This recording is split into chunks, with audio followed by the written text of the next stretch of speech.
Dr. James H. Billington, author of Russia Transformed, Breakthrough to Hope, August 1991. Why did you write this book?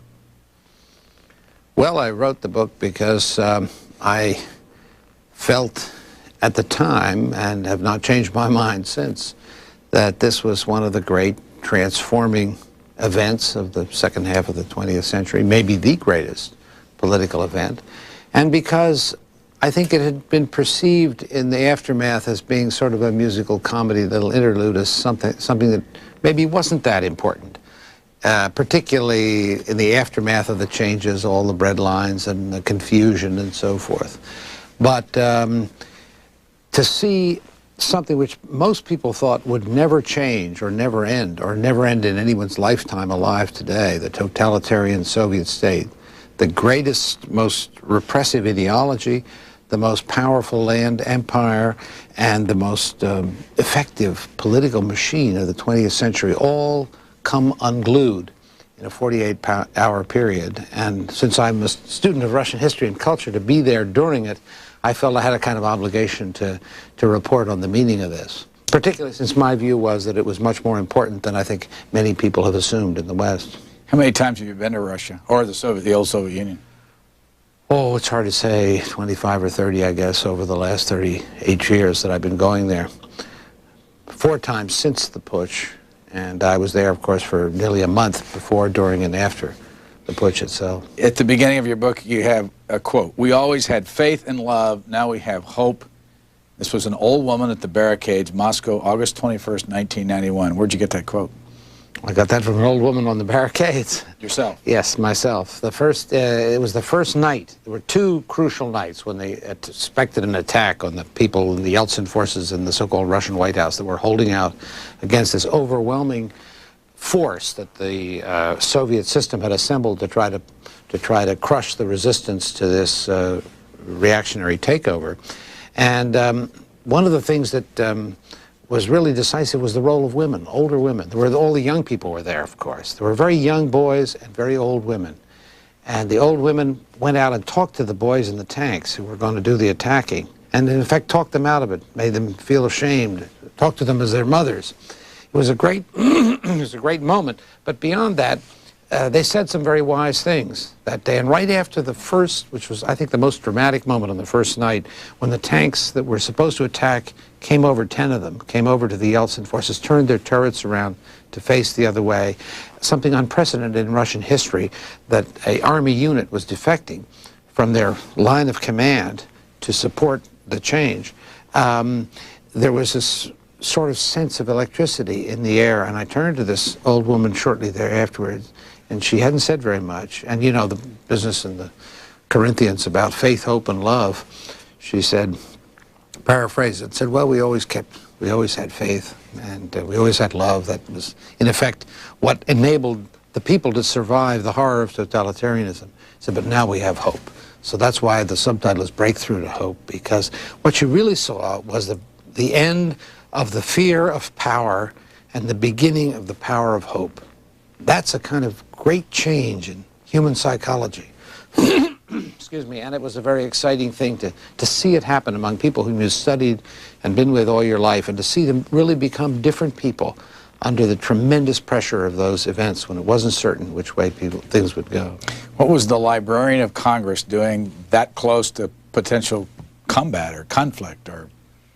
Well, I was there to attend 2 conferences, both of which opened on the day that the putsch started, that the tanks rolled into Moscow. One was the International Library Conference as a representative of the Library of Congress, and the second was what the so-called Congress of Compatriots, which basically the Yeltsin government had assembled all the Russian emigres. They wanted to reconcile all the people who'd left for political reasons, to bring them back to Russia and make them feel at home again.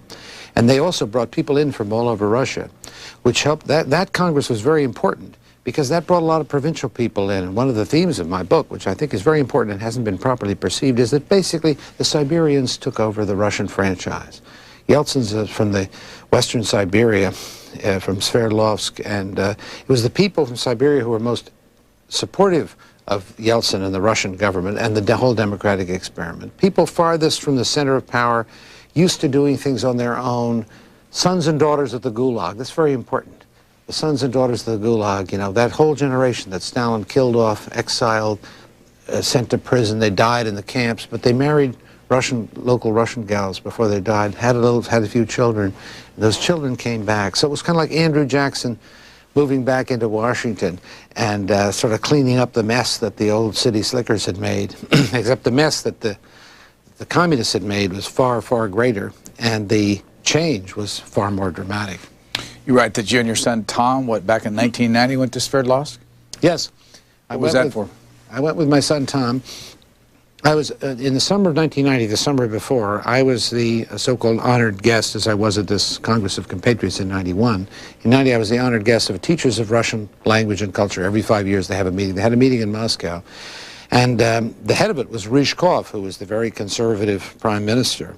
And I was a sort of equivalent of a vice president of this international conference. And he asked me at the end, and a man named Mamleyev, who was a writer, both of them involved in this conference, asked me, said, well, is there something we can do for you? What would you like to see? I said, well, I've never been to Siberia. I hear that there's a different perspective out there, and I'd like to go out Siberia. So they arranged for a little trip for me, and I took my son with me, who was had been working for the Reader's Digest and was about to enter business school, so he had a little interim with me, and we went out there together and had a wonderful time. It was, and that's where I really discovered the different perspective of the Siberians.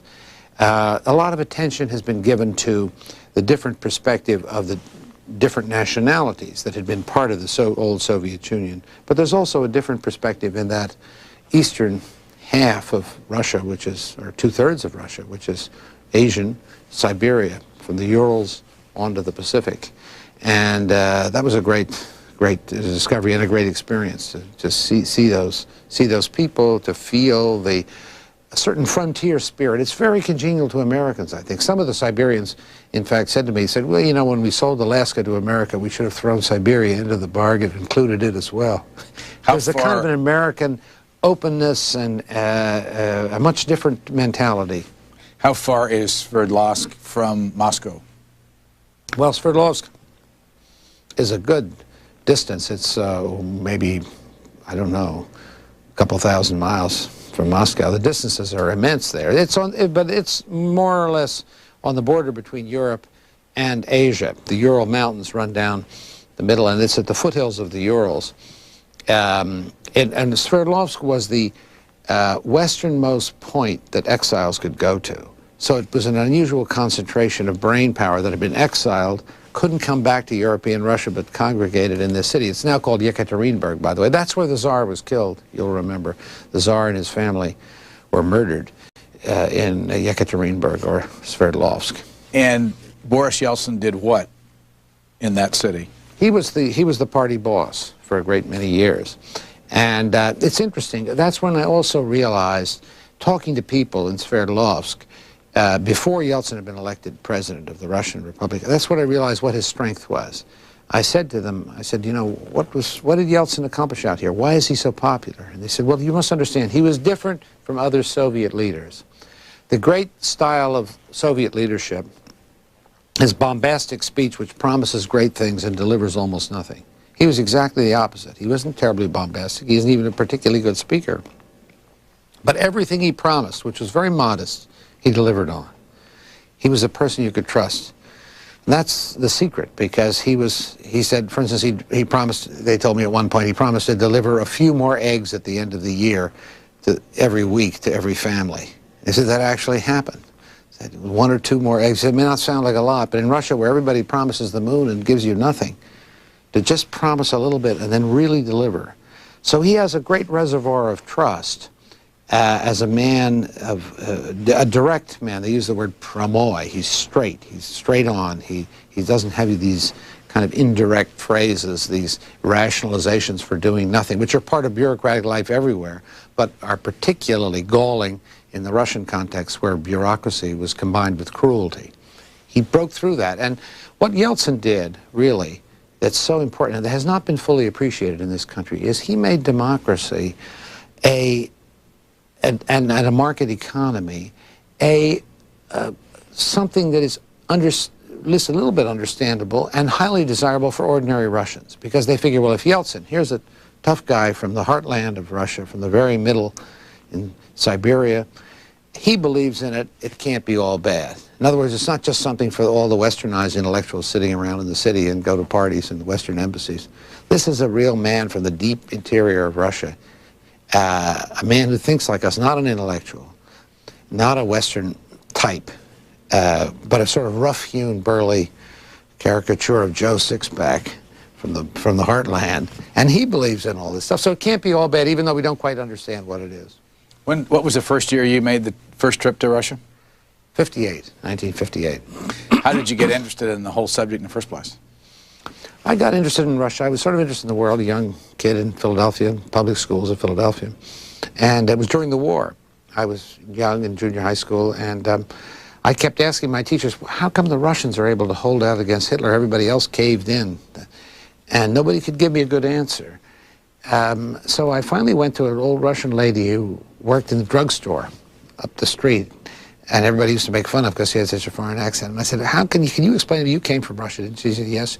Why are the Russians able to hold out? And she looked at me very sternly, like that old woman on the barricades. It's where you get your wisdom in Russia, it's from the old ladies. They don't say much, but when they speak, they have something to say. She said, young man, she said, you go read War and Peace.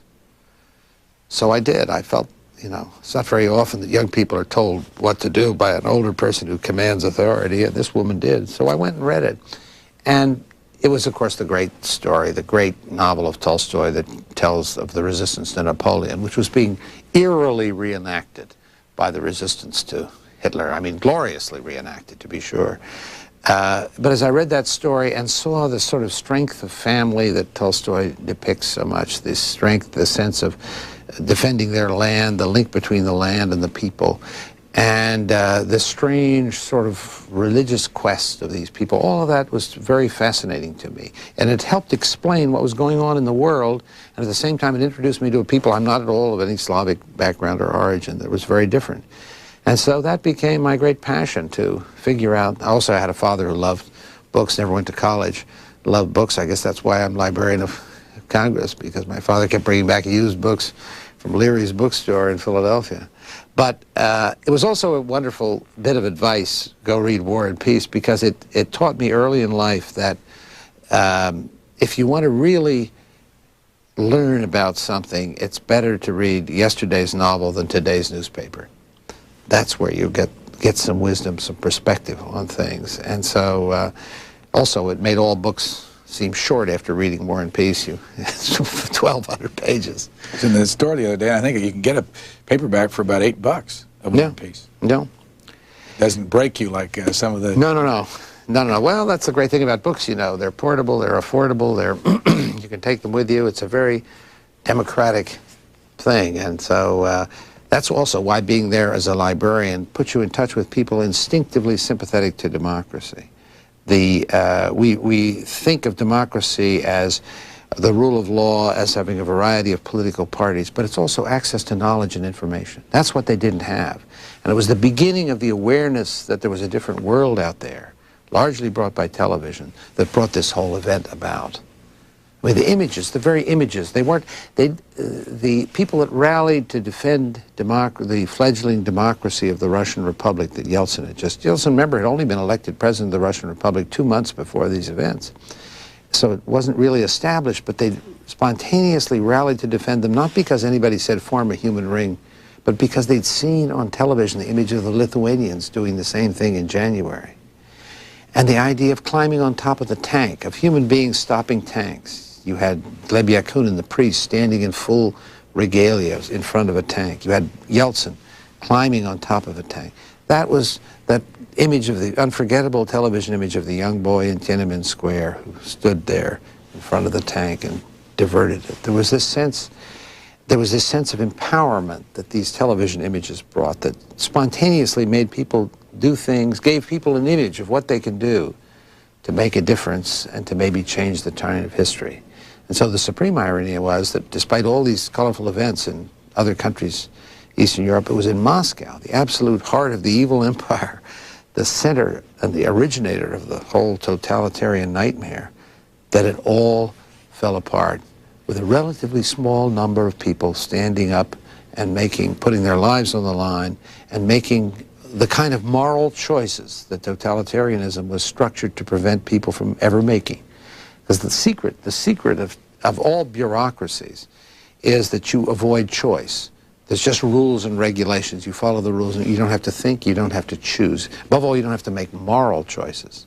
During those 48 hours that I describe in the book, everybody in Moscow and most other parts of Russia had to make moral choices. They were forced to confront a dimension of their own life that had been ruled out by the totalitarian nightmare. They were forced to say, do I speak up? Am I for the putsch, or am I for the, will I speak up? Will I not? Will I go to the barricades? Will I not? Will I take food or not? Will I aid in the defense or not?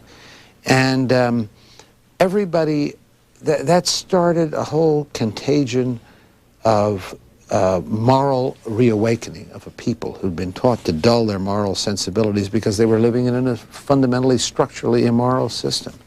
This happened, you know, just a little bit more than a year ago, and you arrived in country what date?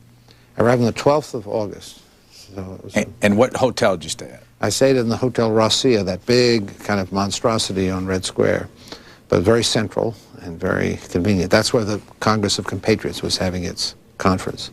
We get an image of you from your book of eating granola bars and staying up all night and a lot of rain and walking through the streets. And tell us the story of how you got close to this whole event. Well, I was woken up early Monday morning. I'd been on a talk show rather like this, a thing called Echo Moscow, the night before. Call-in show. A call-in show, yeah, where you sort of talk with the country, and everything seemed fairly normal. I went to bed, and I was woken up early in the morning by a call from the head of our Moscow office. We have a wonderful man who's a hero of this book, Misha Levner, who buys books for us and was on the barricades collecting all the pamphlets at the same time for the Library of Congress as he was standing with his friends. He called me up and said, there's been this terrible thing has happened. It just came on the radio that there's been a merged government committee on the extraordinary situation. Gorbachev's said to be ill, is in prison, and so forth. Well, I went downstairs. I was in the Rossiya Hotel immediately and saw all these Russian compatriots who were gathered from all over, and everybody realized that this was a coup, that Gorbachev wasn't sick, that he'd been taken over. This is the standard device. Khrushchev had been thrown out years before when he was vacationing in Crimea. Gorbachev was, and then the question was what to do. And I noticed people were drifting off to go somewhere. The first scheduled event of this Congress of Compatriots was a religious service on the Feast of Transfiguration in the Uspensky, or the Cathedral of the Assumption, inside the Kremlin. And so I went to that. And most of these people, by the way, were Russians that you were with? Russians, almost entirely Russians. And yeah. you speak Russian? And I speak Russian, yeah. No, I was one of the relatively few people not of Russian extraction involved in this group. So I was with Russians structurally right from the beginning and stayed with them all through this period. Well, many of those people went off immediately to the White House. But I stayed. What is the White House? The White House is the tall building, maybe about a mile and a half from the Kremlin, right by the American Embassy, the tall white building, which is the headquarters of the Russian government. It's as if the Russian government was the center of the democratic resistance, whereas the All-Union, or the Soviet government in the Kremlin, was the center of the putsch. But we were in the Kremlin for this worship service, and one wanted to hear what the Patriarch was going to say. You could hear the tanks rolling into Moscow as this worship service was going on. This was partly to dramatize that the new Yeltsin government, the democratic government, was tolerant to religion, as distinguished from the old Soviet government, which was atheistic. Well, nothing much happened at that. But as soon as that service was over, I went. We had a library reception in our Moscow office with a lot of the officials, Soviet, Russian officials, and that was very chilling because the head of the official had broken out a bottle of champagne, was watching television, was celebrating the putsch, the takeover. I mean, the high-level officials were, whereas the little librarians were terrified that this meant the restoration. So it was shortly after that that I made the first of many visits to the White House, because I had heard at that time that people were gathering and that the Russian government had said this was an illegal putsch and that they were the only legal government until the legal president, Gorbachev, was able to return from imprisonment or they could have access to him. So it was clear by the early afternoon that there was going to be a resistance at the White House. And from then on, for the next 2.5 days, I spent much of my time on the streets talking to people. I was also attending various events of the two conferences. And what was interesting was people on both sides of the barricades were at those meetings. And then they would go back to their respective things. So I was in constant contact with people on both sides of the divide here, and I was frequently on the barricades talking to people. And particularly I was there the first night, most of the first night, for that memorable moment when the tanks crossed over. What was interesting about that? Changed allegiance. Changed allegiances. And that was, at that moment you knew, and that, it turns out, was the moment at which the greatest danger of an attack was, because the Alpha regiment of the KGB had been ordered to attack at them, but they didn't follow through. They delayed and didn't follow through on the orders. And that would have, if the attack had come then, it probably would have been successful because the resistance wasn't very well organized. Why did they change allegiance? How did it happen? They changed allegiance because this was a conscious strategy on the part of, there were some military leaders, respected military leaders, who stood by Yeltsin from the beginning. His vice presidential candidate was an Afghan veteran named Rutskoy, and there was a General Kobyets. They were both heavily decorated generals. They and a couple of other highly decorated who were standing with Yeltsin went directly to the commanders of these tanks and said, "You are receiving illegal orders. They're not, the president is being held." And they said, "Well, we got these orders from the Minister of Defense." They said, "Yes, but the Minister of Defense works for the President. The President's in prison, and in his absence, you take orders from us because I'm an elected President." And they, these kids were left to see this. When the tanks moved in, the assumption was that a mere show of force would intimidate everybody into compliance. That had been the history. When the tanks rolled into Prague, they didn't need to fire. Everybody was intimidated into compliance. When the tanks rolled into Moscow, it was supposed to work the same way. Well, it didn't work that way. And so these kids weren't prepared in the tanks, these young officers. They see a general coming out of the White House saying, "You should obey the president of the Russian Republic since the other president is in prison." And eventually they persuaded them. And they not only persuaded them, but they got them to add to their tanks. This didn't receive any attention as far as I know in the West, but I talk about it in the book because I think it was one of the decisive moments, and I was there to hear the announcement, which was kind of thrilling, that each one of those 10 tanks that defected would have in the tank an elected member of the Russian parliament to symbolize that these tanks weren't just switching sides, they were switching concepts. They were going from a totalitarian system to a democratic one, that they were going to be subordinated to elected representatives. And by implication, if they blew up these tanks, they couldn't just, because the fear was that there'd be some fast airstrike or tank strike because these insubordinate officers would be the first targets of any assault. But if they were not going to die alone. There would be an elected symbol of the government to which they were subordinate would go down with them. So it was an act of courage, and it was also an act of great symbolic statement that what we were seeing was a new legitimacy. It wasn't just Yeltsin versus this junta.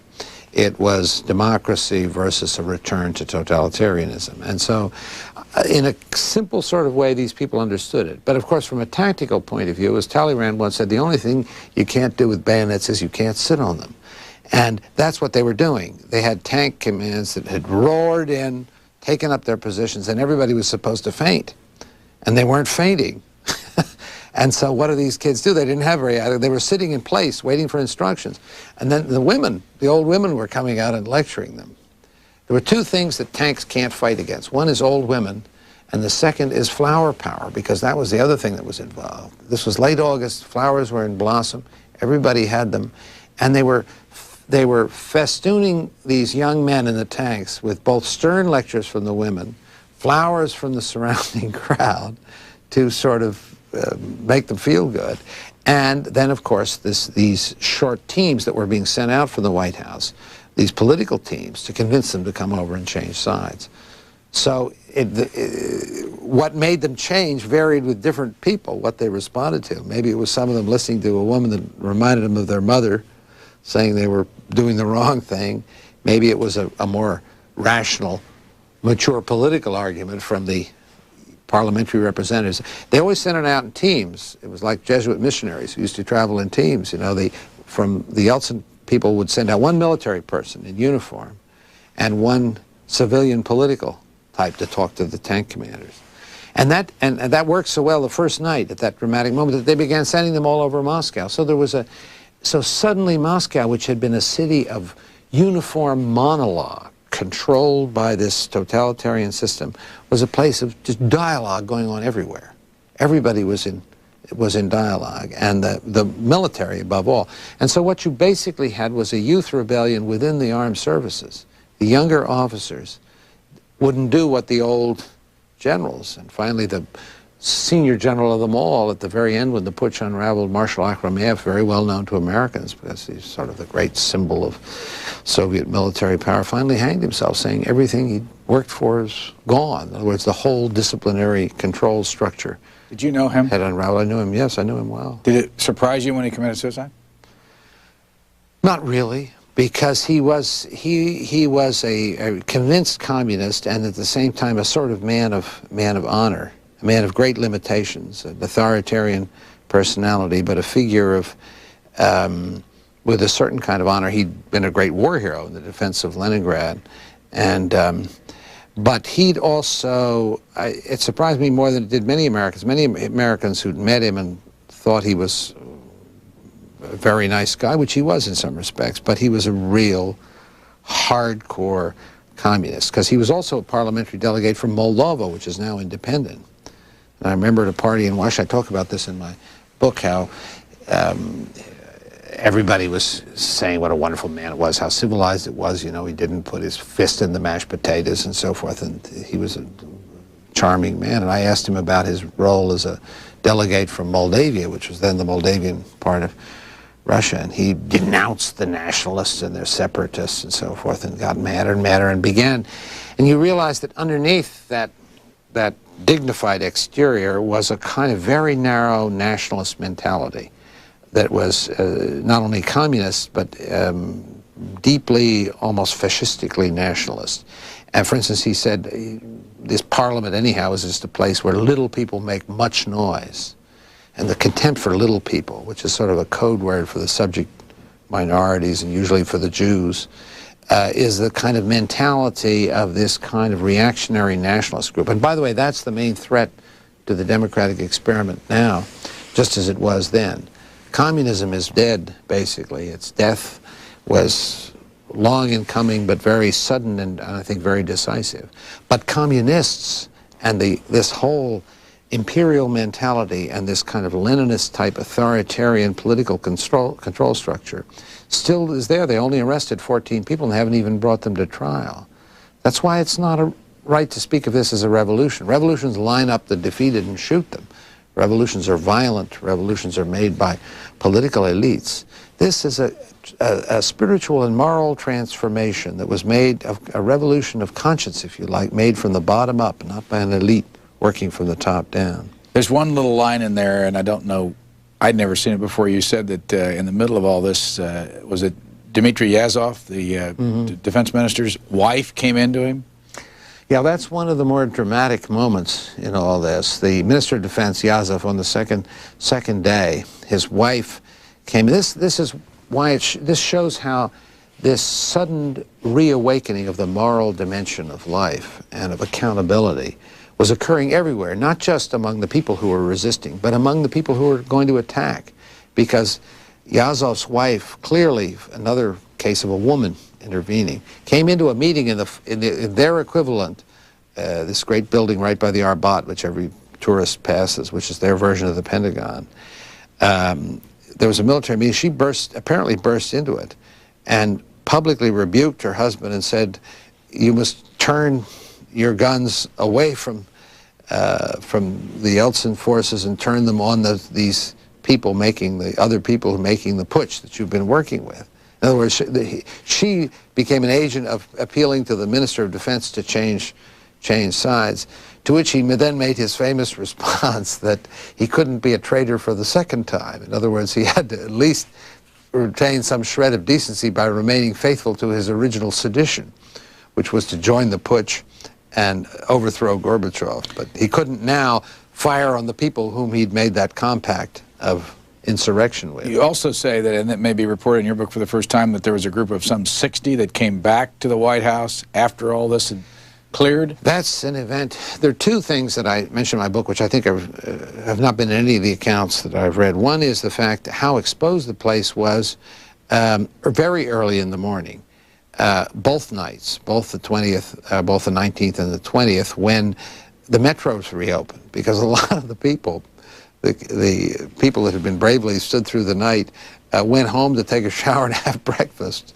Now, were you there during those hours? Yes, I was there. Just hanging around the White House? Well, I was back and forth. I came back. Standing on the barriers. But I saw both of those things, and it was amazing because they was really very thinly deployed. And if they'd really had a systematic set of options, they could have attacked then. And the second thing that's happened after it seemed to be all over and the tanks retreated, really on the third day now, on the 21st, suddenly, not at that moment, not Metro, but a little later in the same morning, suddenly I was not there at this point, but I was told this by several witnesses, suddenly 60 people appeared on the roofs and so forth, and it looked like there was a small unit that was going to attack at a point when the main defenses had gone, and they very rapidly rallied enough defenders to scare these people, but it was a very scary moment, and when the defenders appeared, enough people appeared with guns, both inside and outside the White House. This group then just suddenly vanished.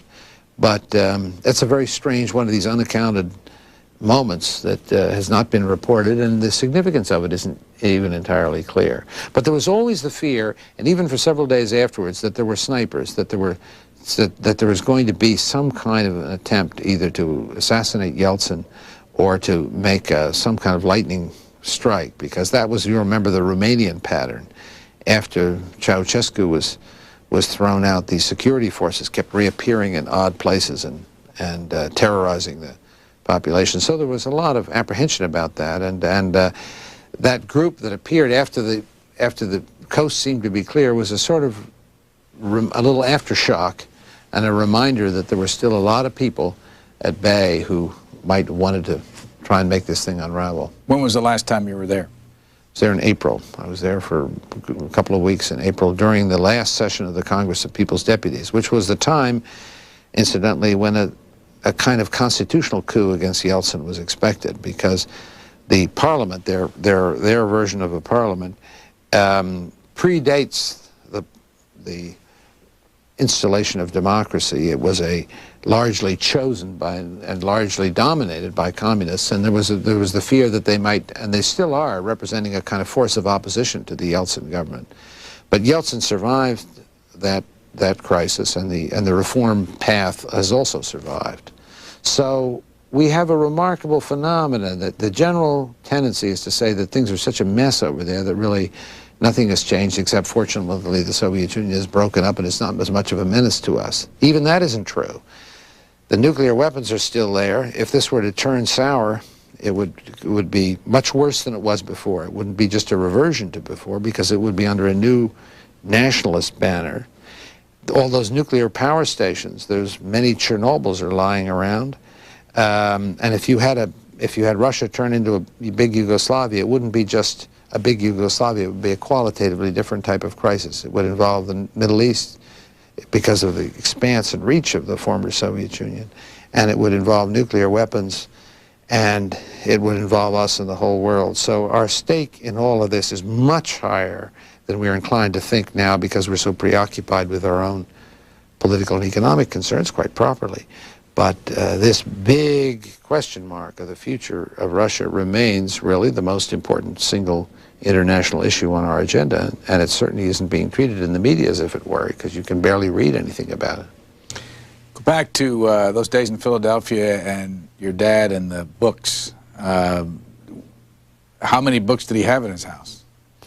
Well, we had a lot, and the interesting thing is they were all used books. I mean, partly because he couldn't afford any other kind. He was a book collector, but he collected used books from Leary's, And that was a wonderful introduction to scholarship. We maybe had, I don't know, 2,000 or 3,000 books. What did he do for a living? He was an insurance broker, but he was really a teacher of people. How about your mom? Mother was, well, she ran the kitchen testing department for the Curtis Publishing Company for a great many years. So she... people that own the Saturday Evening Post? People at Saturday Evening Post, it was a thing called the Country Gentleman, the Ladies' Home Journal, things like that. She would test the recipes. So while we were growing up, we used to eat food that, actually, it wasn't always that good, but it looked great because it was colored for colored photography. She would put it in the back seat and bring it home, and we would eat the recipes that she baked up that somebody from Iowa sent in an old Amish recipe or something, and they would try it out, and she would bring it in. So she tested that. So she was a professional. She did some writing, but basically she was just a terrific mother, and they married very young, and my father was an interesting kind of story. My father was in the insurance business, and he left Philadelphia to go to San Francisco, and he had the misfortune to insure a large part of San Francisco the year 1906 when the earthquake came before the time of limited liability. So my father, who had been brought up in relatively pleasant circumstances, suddenly found he had to quit school, go to work to support his mother because they were flat broke, and so he went back into the insurance business, never got to complete his education, but did complete his education by, as he said, in later years when they asked him for his biography, he always said he went to Leary's University because it was this used bookstore.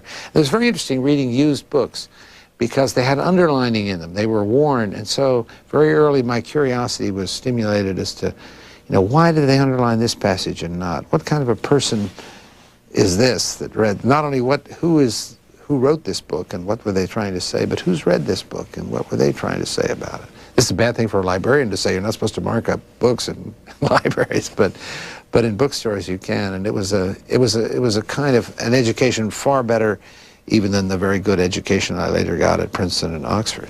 Why'd you go to Princeton, and what did you study? I studied general European history there. They had a great department, and I had a wonderful freshman advisor, an old German named Theodor Mommsen. I went there, and I was sort of interested in Russia already, knew the language somewhat, but I decided with typical freshman enthusiasm I was going to take a little course on everything, and he looked at my smorgasbord set of course choices. He said, "Young man," he said, "I think you better learn something well before you try to learn everything poorly." So he said, "You want to study Russia? Fine, but study your own culture first. Study your own Western history." And so I took a very tough core course on European history there. And then I was fortunate enough to win a scholarship to Oxford and went, and I then got more into Russian things with Sir Isaiah Berlin, one of the great minds on Russian thought, and did my doctorate there. So then I went in the Army and started teaching, but I always had this Russian interest, whatever I was doing. But fortunately, I was grounded in some deep reading and love of books from my father, and in a good training in general European history and American history at Princeton. So I think there's a lesson there, I think, if I can be, I don't want to be too pompous about generalizing my own experience, but I think studying a foreign culture helps you understand your own. And it's very important at some point to really deeply immerse yourself in your own history, your own origins. And I think you get a new appreciation for them. Certainly we see that now at the Library of Congress, with all these Russians and others from Eastern Europe coming. The Congress has set up this Frost Commission, which is setting up little libraries inside parliaments, the way the Library of Congress is a library for our Congress. That democracy, to be dynamic, has to be knowledge-based. They have to have access to knowledge. That's something we kind of take for granted. But that's almost as important as having a variety of candidates to choose from in an election and having a rule of law under which the whole system functions. So I think, to me, it was very important for my own development and for my own understanding, not just to study a foreign culture, but to study it on a base where you really deeply studied your own history and culture. What year were you at Oxford? 50 to 53. And what'd you do after that? I was in the Army. I came back and went in the Army, was in the Army for 4 years. I did a couple of years of troop duty, and then I was attached to something called the Office of National Estimates, which was kind of a precursor of the people who prepare papers for the Security Council. So it was very interesting staff work. That was an extraordinary operation, a kind of holdover from World War II, but it was a very interesting also form of intellectual training. That was my only time really of government service. Then I went off in '57, started teaching at first at Harvard and then at Princeton. And then after, in '73, I came to Washington to run the Woodrow Wilson International Center for Scholars, which within which I developed a lot of area studies to try to encourage the study of the world, which has been my own, with a special emphasis on Russian, my own emphasis. And then in '87, I was appointed Librarian of Congress, and I think I'm the first, there have only been 13 Librarians of Congress in the nearly 200 years of its history, because it's a long-term appointment. I think I'm the first one who has been a professional student of foreign cultures, so maybe there's some message in that for our time in which our whole lives and our economy and our future is so much dependent on how we relate to the world. Will we be able to export? Will we be able to regenerate the economy? Will the international flow of markets redound to America's benefit? And will we be able to see what we've been seeing so excitingly in recent years, the spread of democracy and of an open economy and an accountable political system under the rule of law? It's a very exciting time to be alive, but it's a time in which America is interacting more and more with the world. And so to be Librarian of Congress, 3/4 of the books which aren't in English, is an international as well as a national job. How long is the appointment? It's open-ended. I mean, it's in that sense, I guess, somewhat like a Supreme Court justice and a great rarity in the American government. And how would you describe the job of a Librarian of Congress? How many books are there, by the way? Well, we have about 25 million books, but we have about 100 million objects, because the Library of Congress isn't just books. It's the world's largest movie collection. It's the world's largest map collection. And as far as books go, we're not only the world's largest collection of English language books, but also Spanish language and Portuguese language books. And we tend to be the largest language, largest collection of books outside the countries of origin, a very large Russian collection, for instance. But it's also prints and photographs, music. It's the world's largest music library. So it's a universal library, and we're just about to reach our 100 millionth item in the Library of Congress. So that's the dimensions of it, on about 575 miles of shelving. All in Washington? Almost all of it's in Washington, yeah. That's another rarity for large libraries, is that it's almost all of it in one place and accessible. How many buildings? We have 3 large buildings here on Capitol Hill. We have a big warehouse out in Landover. We also keep movies and restore them in Wright-Patterson Air Force Base in Ohio. And we have some storage in caves in Pennsylvania and things like that. But most everything that people want is in these 3 buildings, is directly accessible here within an hour and a half of putting in a call slip. How many employees are there? 5,000 about. You mentioned that one of your heroes of this book is a Library of Congress employee in Moscow. Yes. How many other parts of the world do you have employees? We have 7 offices internationally. In fact, I'm about to go off to India, which is where this library conference that was held in Moscow last year is being held this year in India. And there we have an office of nearly 100 employees, and we do preservation microfilming not only for the Library of Congress collections, but for all other major collections of Indian materials in the United States and in India. We do this for the Indian government. So it's a wonderful cooperative relationship, because paper, as you know, most paper self-destructs, and in India, where the climate's bad and the paper is even more high acid content than it is in America, the lifespan of printed things is not very great. So we do a lot of preservation microfilm, particularly of periodicals. And these offices are major cultural links with, particularly in the Third World and in countries where there aren't developed book trade. We don't have them in Europe by and large, but we have one in Moscow. We have them in Jakarta, Delhi, Karachi, Nairobi, Rio de Janeiro. and so forth. So Cairo is a very, very important one. So what's one of the larger misconceptions you find among Americans about the Library of Congress when you travel around and speak? well, I don't think people realize the extent to which it represents an invisible subsidy to the whole library profession in America. It costs more to catalog a book than to buy a book. Without our invisible subsidy, largely invisible subsidy to the cataloging, most libraries, or many libraries, would simply go out of business. And I don't think they realize that, because our bibliographic records are often repackaged and sold under other things. But at the origin of it lies that free central subsidy, or the 21 million items a year we distribute free to the blind and physically handicapped, or the fact that we distribute 1 million books a year to prisons and Indian reservations and other libraries, duplicates. We don't sell anything. The enormous amount of free service that the Library of Congress gives to underpinning the reading in the library system of the country, just the amount of what the off-campus contribution of the Library of Congress is to the country as a whole is, I think, least understood and appreciated. What's the budget a year? Federal budget runs around $320 million a year. And do you have a boss? Yes, the Congress of the United States. And how is that administered? Well, there's a joint committee on the library, which is a joint committee between Senate Rules and House Administration. There are also appropriations committees for the legislative branch. We're part of the legislative branch of government. Incidentally, I think that's another misconception. I mean, when people talk about the extent of the budget of the legislative branch, they should realize that at least a good part of it is to subsidize the National Library of the United States, which is what, in effect, the Library of Congress is. 800 of our 5,000 employees work full-time for the Congress in the Congressional Research Service.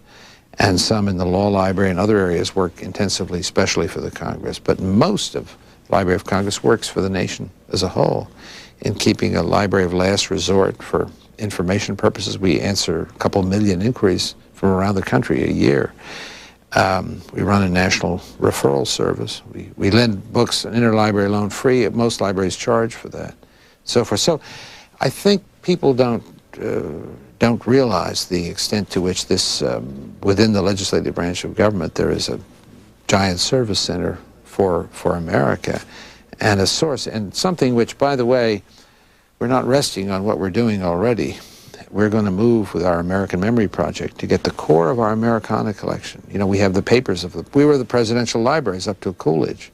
It's only Hoover, FDR, and beyond that have these independent presidential libraries scattered around the country. We have the Lincoln papers, the Jefferson papers, the Washington papers. We have all these old political cartoons. We have much of the American memory because we have the copyright deposit, the whole record of American creativity. And we're going to get a good deal of that out on digitized form into every library and school in America in the next century. It's going to make a big difference to the educational process and to our sense of who we are as a people.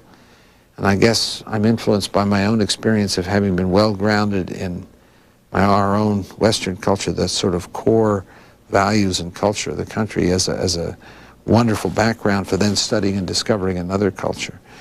American memory is going to give every school child and librarian in this country, in not too distant future, in the early 21st century, a chance to use the core collections of the Library of Congress in place in their community and not have to come here. That's a very exciting frontier that we're working on very energetically. Was this a goal of yours to be the Librarian of Congress? Well, no, I think this is a kind of a one-of-a-kind job that nobody could ever envisage themselves doing or even preparing for. There's so much to it. There's so much variety, and there's so much responsibility. I don't have a board of trustees. You have to do it all yourself. It's a lot of work, but it's absolutely fascinating. What's the biggest surprise about the job?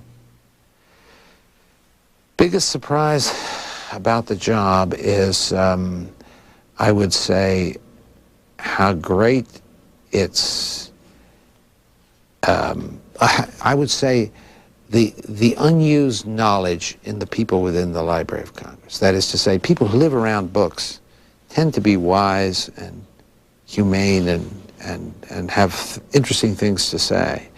But we have 5,000 people on our staff that we catalog for the world, basically. We're the only place in the world where the world's intellectual production is read every year by a discerning mind in order to introduce the cataloging entry.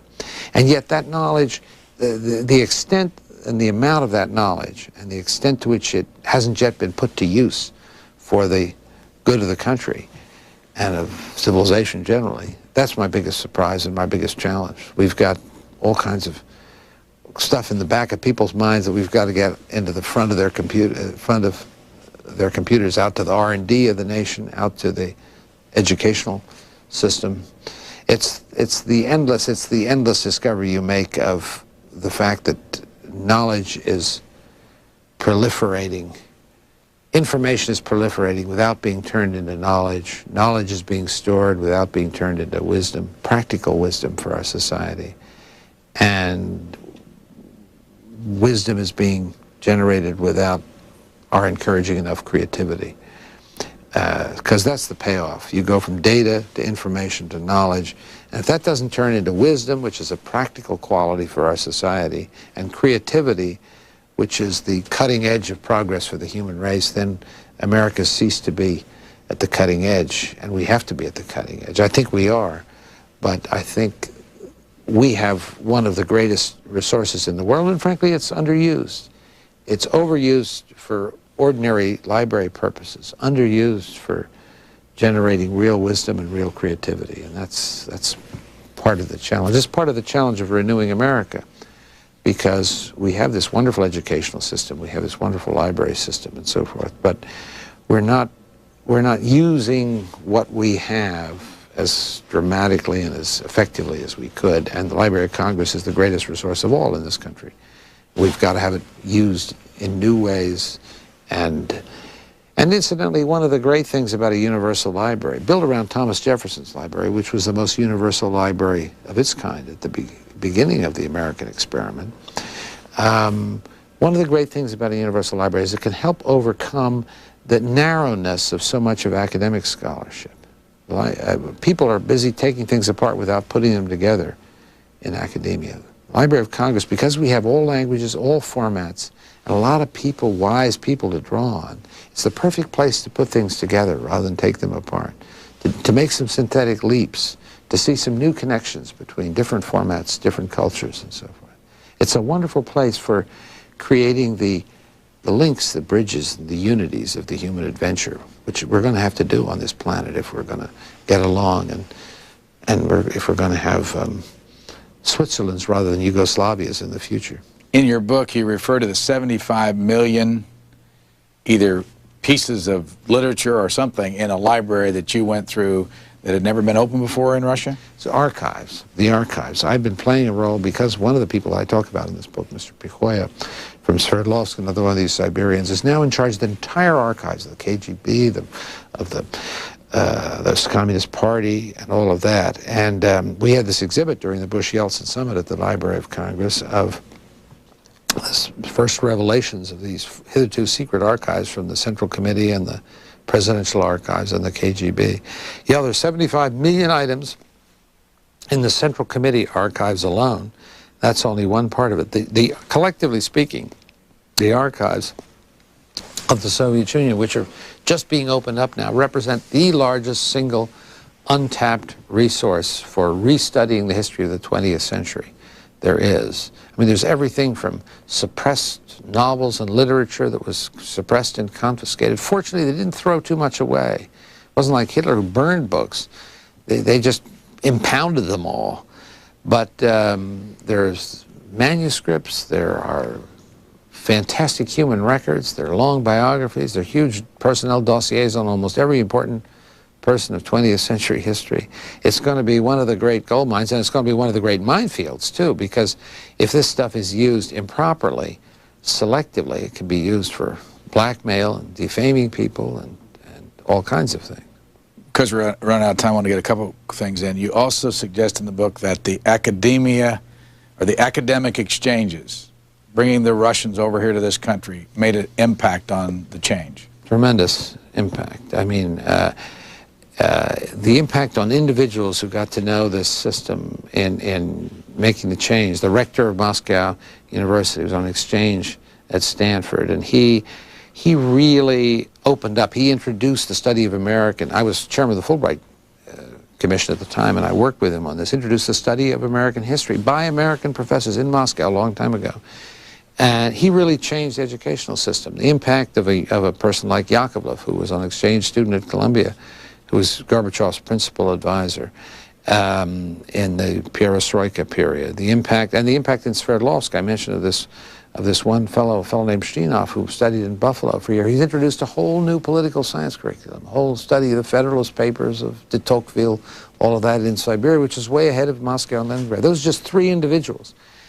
And the most important thing we can do now to help make sure that this kind of fascist nationalist fallback position of the old communist bureaucrats does not creep back into power by hook or by crook in the next couple of years when there's going to be all this economic difficulty and ethnic difficulty. The most important thing we can do is to train some cadres, some of these young, fresh people who've never seen a free system in operation.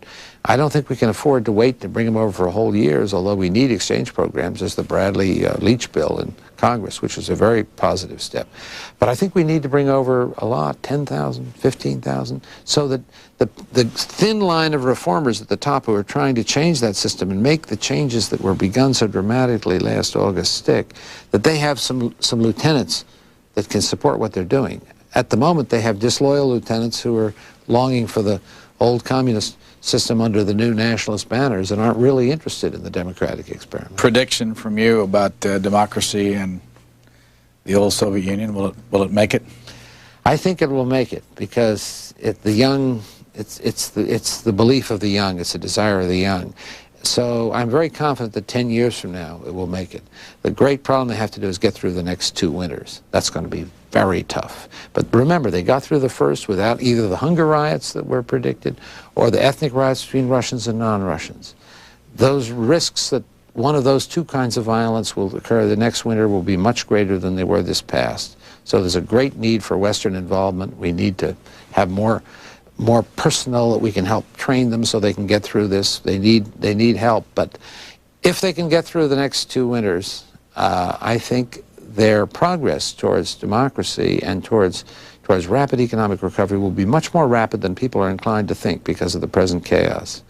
And so for the long run, I'm very optimistic. But hope is what they broke through to, and hope is not necessarily the same thing as optimism for the short run. Librarian of Congress, James H. Billington, the author of this book, Russia Transformed: Breakthrough to Hope. Thank you very much for being with us. Thank you for having me.